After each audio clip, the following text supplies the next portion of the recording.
And then when they go to do a bench press, they can tear their rotator cuff muscles because they weren't assessed properly and the rotator cuff muscles were really weak and they weren't able to handle the load that the superficial muscles, the big muscles like the chest, triceps, and anterior deltoids were able to handle.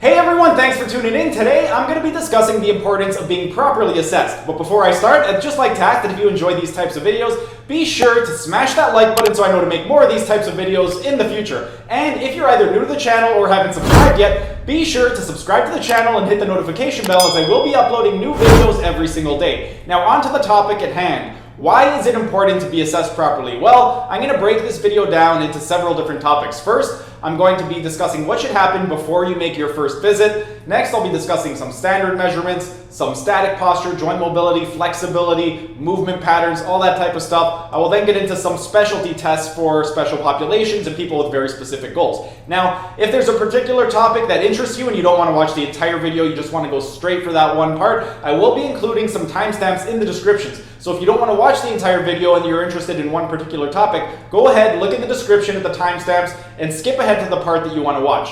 Now, on to the topic at hand, which is why it is important to be assessed. One of my mentors, Chek, he has this saying, if you're not assessing, you're guessing, and that is a mantra that I've lived by for over a decade now. One of the reasons that I absolutely love that saying is because if you're not assessing, you truly are guessing. If you're not assessing somebody, then how can you possibly know what that person needs in order to get them to their goal? Now, the assessment that you go through, one of the main reasons that I'm making this video is because I see a lot of trainers online and they're really not trainers. It's people that have taken a 2 or 3 day certification course and then they call themselves some type of expert and people just buy into it because a lot of people don't realize just how easy it is to become a personal trainer. When it comes to personal training, it is not a registered term and absolutely anyone can use the term personal trainer. My mother, she has zero education when it comes to health, fitness, any of that stuff. If she wanted to call herself a personal trainer, she could call herself a personal trainer and there would be no legal repercussions for her because it is not a registered term. So if you are going to hire somebody because you want to either lose weight, improve performance, anything like that, be very diligent with who you hire and actually look into who they are, what type of education do they have, because you don't want to just hire anybody, especially if you have a very specific goal in mind. If you hire somebody and they are not suited to help you achieve your goal, not only are you going to waste your money, but more importantly, you're going to waste your time. If you waste a little bit of money, that's not a big deal, but time is something that you can never get back. You can get money back. You can find ways to earn more money. You can't get time back. Once you've wasted time, that's it. That time is gone forever. You will never get it back. So I'm going to explain what exactly you should look for when hiring somebody to help take care of you. When it comes to before you even meet the person, ideally, you should get some type of questionnaire or something before you even set foot in front of them. That way they have an idea of what your goals are and you'll be able to maximize the amount of time that you spend in that actual session with them. If you don't get that questionnaire, then a lot of that first visit is just going to be questions that could have been answered in a questionnaire. It's going to make that session less effective and less efficient. If you fill out a questionnaire beforehand, then a lot of information is already going to be known and you can get into the actual physical assessment rather than just asking questions about what type of foods do you eat, what type of movement do you do, how much exercise do you do. Those are all things that could be asked before you even sit down with a potential trainer.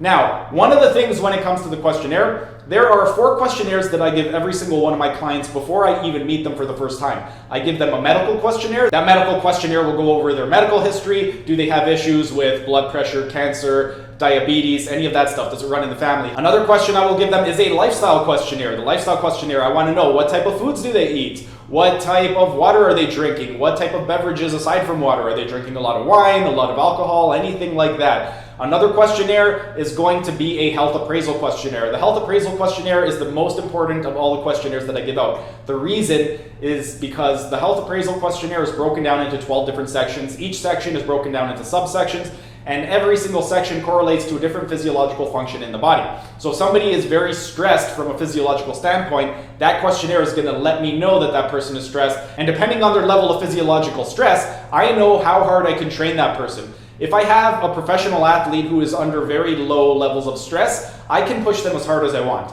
If I have just an average person, let's say a construction worker who's under tremendous stress, I cannot train that person as hard as I would a professional athlete, because if I do train that person that intensely, the chances of them injuring themselves is going to be very, very high, and that's going to be very bad for business for me, because if they get injured, then they're going to tell all their friends that they got injured with me, and that's going to look very, very bad on my part. So that is one of the reasons why I want to make sure that I train everybody properly according to their different physiological levels of stress. Lastly, a health history questionnaire. This one is similar to the medical questionnaire. The only difference is this one has more to do with their health and their family history of health, as opposed to things like what medications are you taking and what supplements are you taking. Now, once you've completed that type of questionnaire, next it's time to actually sit down with your potential trainer for them to assess you properly. Most trainers, again, as I stated, they take a 2 or 3 day course and they're not properly educated on how to do a proper assessment. If you ever go to a gym and you tell somebody that your goal is to lose weight and their assessment is comprised of, okay, how many push-ups can you do, how many crunches can you do, and how long can you hold a wall sit for? Do not bother hiring that person. That person is going to waste your time and money. A proper assessment is not going to consist of how many push-ups and how many crunches can you do. One of the reasons why those assessments are used in a lot of gyms is because they're idiot-proof. Anybody can just make somebody do push-ups and say, oh wow, you only did 18 push-ups, you should be able to do 36 for a man, oh you really need to get personal training. It's a selling tool, it's not a proper assessment. Let's say the standard that they use in gyms is 36 push-ups. Let's say you can only do 18 push-ups. Why can you only do 8 push-ups? Is it because your pecs, your triceps, and your deltoids are weak? Is it because your rotator cuff muscles are weak? Is it because you have a weak core and you're not able to stabilize your body? There are so many reasons why you will not be able to do 36 push-ups, which is the standard that they use in most gyms. Without doing a proper assessment, how many push-ups can you do is completely useless information. Great, I know you can do 18 push-ups, I know I need to get you to 36. How am I going to do that? I don't know what I need to strengthen, I don't know what I need to stretch. That test gives you absolutely no information from a practical standpoint. So if that is the type of assessment that they give you when you go into a gym, do not bother hiring that person. Find somebody else, find somebody more qualified that can actually assess you properly. Now, when it comes to standard measurements, the absolute minimum that every single person should be giving out, number one, you need to know what your weight is, you need to know what your body fat percentage is, and you need to know what your measurements are in terms of circumference for different muscle groups. The reason those numbers are very important is because if it is your goal to either build muscle or lose weight, you need to know what your starting point is. If you are going to the gym 3 times a week, seeing somebody an hour every single time, if you don't know what your starting weight, your starting body fat percentage is, then how do you know the program is working? Yeah, you could use the mirror, but the mirror is not going to be very effective in the short term. You see yourself on a daily basis, so you're not going to see these little minor changes that occur on a daily basis. If you get measurements and you get measured properly, you get your body fat measured, you get your circumference measurements, and you measure your weight on a regular basis, those are going to give you valuable information in the future. Aside from those standard measurements, when it comes to your body and how it functions, you need to know exactly what's going on with your body. One of the ways to determine what's going on with your body is to do a static postural assessment. One of the ways that I do a static postural assessment, I used to do a static posture on a plumb line. Now I have a grid wall that I use. The grid wall, it's essentially a wall with vertical lines all the way down and then horizontal lines going all the way across. With the grid wall, you don't need to use a static plumb line. However, each method is going to be perfectly fine. One is not better than the other. You could use either one.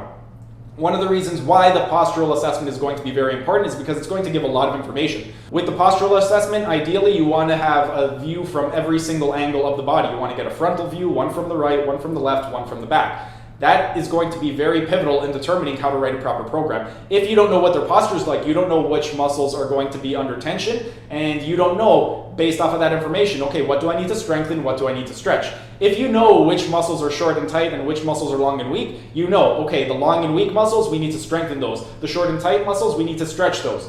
You need to have a postural assessment or some type of movement assessment in order to determine that.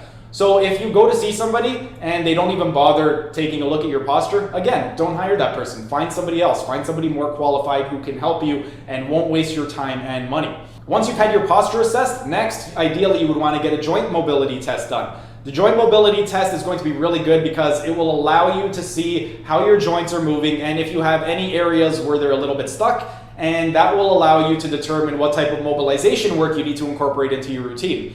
Let's say you have somebody that has a very hyperkyphotic spine.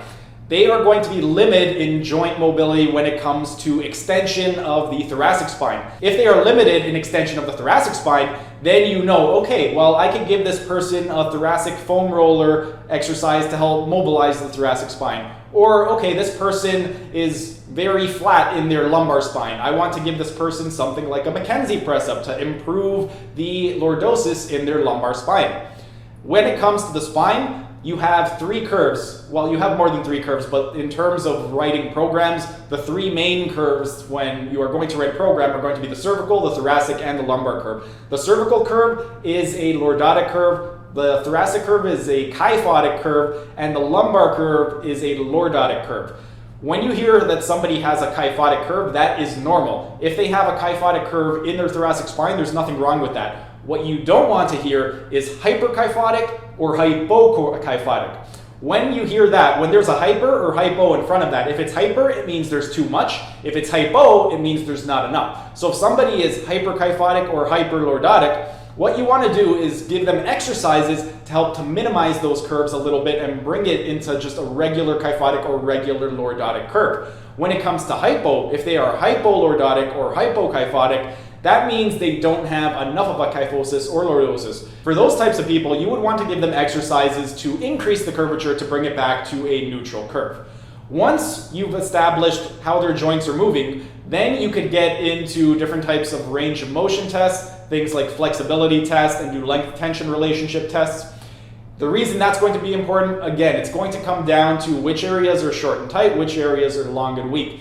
If you have everything in the front being short and tight and you don't measure that person and know that they're short and tight in the front, you could be giving them presses, and those presses are going to exacerbate the short, tight muscles in the front.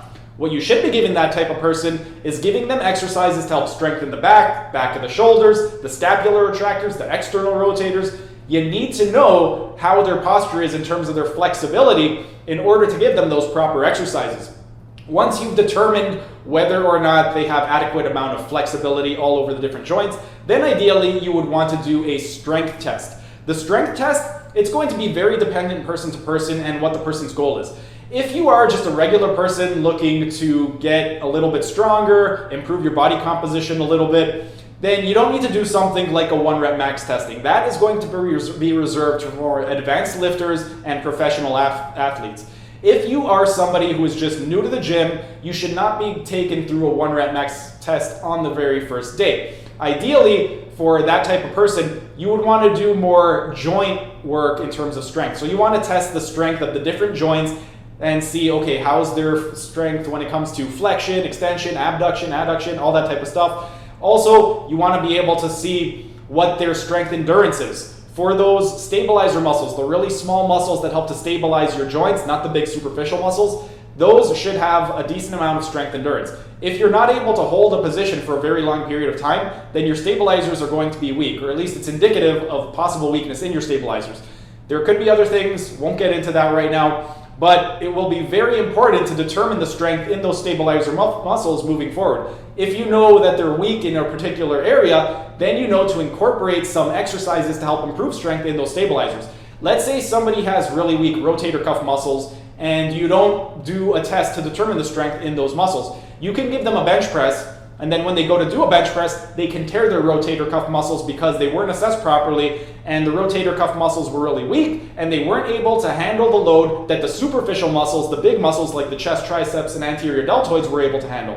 If you have very strong superficial muscles and very weak stabilizer muscles, it's very easy to become injured, and you want to try to get rid of that imbalance as quickly as possible. And in order to do that, you need to have your strength assessed to be able to know which muscles are weak and which ones need to be strengthened. Once you've done your postural assessment, your joint mobility assessment, flexibility, strength, all that, next, we want to take a look at your movement. How are you moving? Well, if I'm going to write you a program, I could give you the greatest exercises in the world. But if you're not able to do those movements properly, I just wasted my time writing the perfect program because you're not able to complete it. You want to be able to see, okay, how is this person when it comes to their squatting, their pushing, their pulling, their lunging, their twisting, their gait, all that type of stuff. you want to see how they are moving. If somebody does not assess your movement properly, they can give you exercises that can be very detrimental to you and your goal and that can injure you.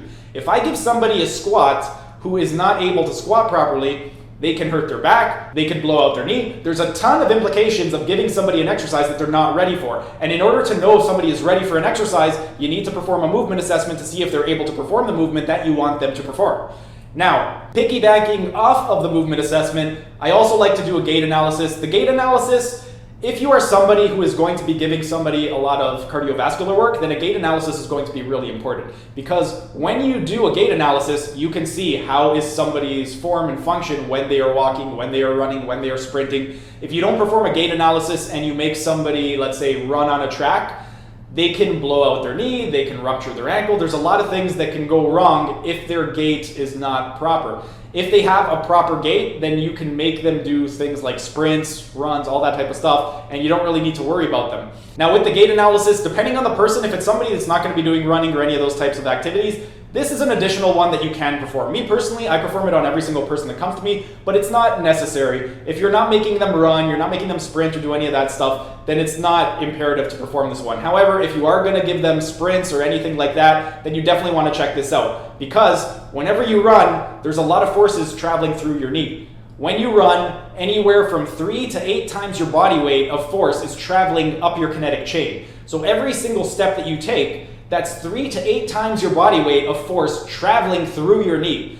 If you are, let's say, 300 pounds and you have very bad gait mechanics, that is going to be anywhere from 900 to 2,400 pounds traveling in your knee. And if you don't have proper gait mechanics, that can blow out your knee easily. So you definitely want to make sure, if you are going to be incorporating running or sprinting or anything cardiovascular related, that you want to do a gait analysis to make sure that the running or sprinting that you give the person is not going to damage them. Because if they do get damaged, that is going to set them back. And aside from setting them back, it can also be a huge deterrent for them ever wanting to come back to the gym and doing a workout again. So you don't want that to happen. Ideally, when you train someone, you want them to get better, you want them to improve, you want them to enjoy it more and more each time, and you want them to be able to do this for life. You don't want to just be able to train them for a month and then you injure them and then they never come back again, because what would the point of that be? There would be no point. Once you've done all of those assessments, another thing would be a breathing assessment. Most people have an inverted breathing pattern. If you have an inverted breathing pattern, that's going to put you in a more sympathetic state. Sympathetic state is your fight or flight response. Parasympathetic is your rest and digest.